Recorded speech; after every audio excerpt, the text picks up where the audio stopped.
Welcome to the recap of the first 6 episodes of the popular anime series Danganronpa, The Old School Among Us. The anime starts with a flashback, when a man gets sent into space by a creepy bear named Monokuma. The spaceship returns with the skeleton of the man. In the present, a guy named Makoto Nigi joins Hope's Peak High School. He loses consciousness as he enters and regains it in a barricaded room. He reads a note instructing him to go to the gym. He meets 14 classmates in the gym, including his old schoolmate Sayaka Mizono. Then Monokuma, who is the principal, makes his appearance and tells them they're stuck in the school and have to kill someone to get out. Mondo stands up to Monokuma, which leads to an explosion. But then another Monokuma appears, warning them not to break the rules. The students split up to find a way out, but Byakuya decides to go solo. Mondo and Byakuya get into a fight, and Makoto decides to step in only to get knocked out by Mondo. When he wakes up, he's in his room with Sayaka, who takes care of him like an absolute waifu. Later, at a meeting in the cafeteria, Mondo and Makoto make peace with each other. They all share what they found. The exit is locked, the stairs are blocked, and everyone has a nice room. Celestia suggests having a curfew to stay safe. The next day, Monokuma appears in their meeting and tells them that he has a surprise for them in the AV room. They all find DVDs labeled with their names. Makoto sees his, which shows his happy family at first, and then his destroyed home, which sends shivers down his spine. Sayaka watches her DVD and freaks out, running away. Makoto tries to comfort her, promising they'll escape together. Sayaka cries in Makoto's arms while their classmates watch. Makoto explored his room and found some important notices. One said the water would be turned off at 10 p.m. every night. He also found a toolkit in his desk drawer. He noticed that only girls' bathroom doors had locks. When he tried to open his bathroom door, it was stuck. Monokuma appeared and showed him how to open it. Later, Sayaka came to him, scared because someone tried to get into her room. Makoto agreed to switch rooms with her to help her feel safer.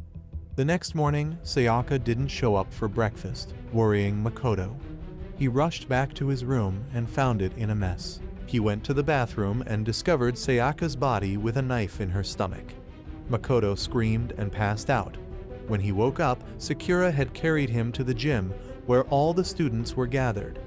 Monokuma explained more about the rules of the killing game and how class trials work. If they can't find the culprit, they'll all be killed. If they find the culprit, only the culprit gets executed. Junko refused to join the trial, angering Monokuma. He tried to attack her, but she stopped him. Then, Monokuma summoned spears and killed Junko.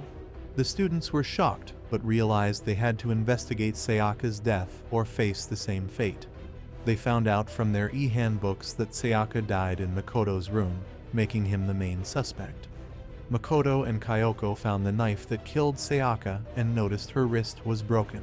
They also found gold flakes from a katana and numbers written in blood on the wall. In the incinerator room, Makoto found a broken crystal ball and a bloody piece of cloth.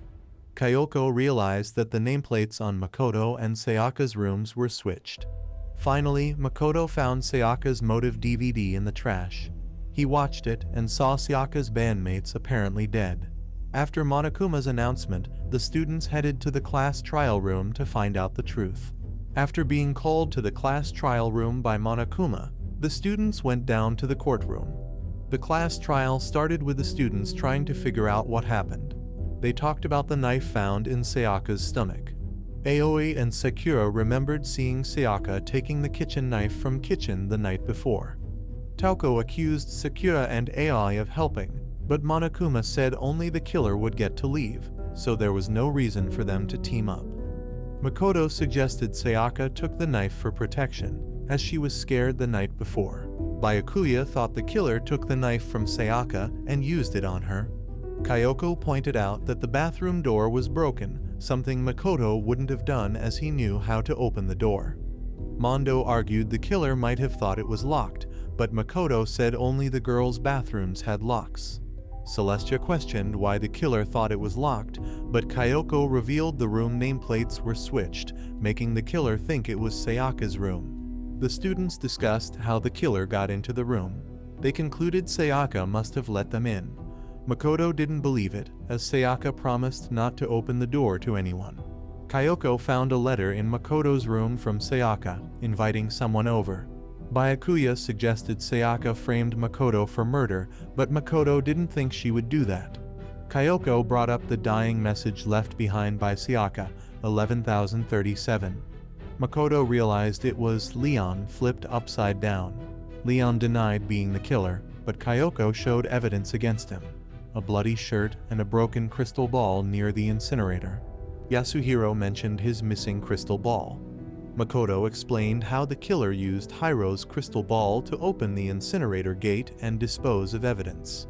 He accused Leon, who couldn't provide an alibi. Leon denied it, but Makoto insisted he was guilty. Monokuma called for a vote, and Leon was chosen as the culprit. He admitted to killing Sayaka in self-defense. Monokuma executed him by making a metal clamp tighten around his neck and then subjecting him to a barrage of baseballs until he died. Later, Kyoko visited Makoto and talked about Sayaka. Makoto vowed to remember Sayaka and Leon's deaths. Kyoko encouraged him to move forward, impressed by his intuition. After the first-class trial where Sayaka, Junko, and Leon died, the remaining students were given access to the second floor by Monokuma. They found a library and a swimming pool with separate changing rooms for boys and girls. Makoto found a letter saying the school was shut down until a problem was fixed. They discussed the killing game again, with Chihiro saying she didn't want to kill anyone. Byakuya reminded them they all voted for Leon's execution. Mondo defended Chihiro, but Byakuya mocked him. Kiyotaka tried to calm Mondo, but Mondo stormed out. Aoi suggested swimming to relax, but they found the changing rooms locked. Monokuma said they needed their e-handbooks, matching their gender, to enter or they'd be shot. That night, Makoto got caught between Mondo and Kiyotaka's fight and ended up judging their sauna contest. He left them to finish it, and they bonded in a bro fashion. Monokuma announced a new motive, revealing everyone's secrets unless someone died within 24 hours. Makoto thought nobody would kill over petty secrets like his bedwetting. The next morning, they learned someone died. Makoto checked the cafeteria, and they split into groups to find the body. Byakuya chose Makoto as his partner and led him to the girls' locker room, where they found Chihiro crucified with "bloodbath fever" written in blood. During the investigation, Celestia claimed she saw Chihiro the night before. Byakuya suspected genocider Seo, leading them to the library to research the murderer. Aoi told them Tauko locked herself in her room until Byakuya came. She apologized to Byakuya and feared becoming genocider Seo's victim. Monokuma announced the second-class trial for Chihiro's murder. Everyone gathered in the trial room to find the culprit. Byakuya started, saying Chihiro was hit on the head with a blunt object. Yasuhiro suggested it was a metal pipe, but Makoto disagreed because there was no pipe at the crime scene. Kyoko pointed out the dumbbell nearby matched the head wound. Byakuya claimed he knew who the killer was, genocider Seo. Byakuya explained Sho's victims are crucified, so Chihiro's death matched Sho's style. Byakuya revealed genocider Seo's true identity, Tauko Fukawa. Makoto realized Tauko had dissociative identity disorder, meaning she had two personalities. Suddenly, Tauko transformed into genocider Seo, a rowdy and disrespectful personality. She denied killing Chihiro, claiming she only kills attractive men with scissors, not blunt force. Makoto pointed out Seo's victims were male, but it is revealed that Chihiro was actually male. Makoto discovered Chihiro's true gender, exonerating Byakuya. They discussed the killer's access to both locker rooms. Kyoko found broken e-handbooks in the foyer confirming theft. Only males could access the boys' locker room, ruling out female students. Celestia recalled Chihiro with a duffel bag and jersey. The missing jersey from the crime scene indicated Chihiro, and the killer wore matching ones. Mondo's assumption about the killer's jersey color was debunked by Makoto. Makoto reconstructed the murder. Celestia spotted Chihiro with a blue jersey, who was then attacked by Mondo in the boys' locker room. Byakuya tampered with evidence to test classmates. Monokuma revealed Mondo's jealousy-driven motive for killing Chihiro. Mondo confessed to killing his brother and was executed despite protests from Kiyotaka. Mondo's execution involved him being strapped to a motorcycle until he liquefied, then consumed by Monokuma. Kiyotaka mourned Mondo's death while Monokuma mocked the students. Aoi is grieving for the students who died half-naked. She hears a noise and finds a mysterious light in the hallway. Then, there's a close-up of Chihiro's face and Aoi screams. After the class trial, a new floor opens with different rooms like a game room, art supply room, and science lab.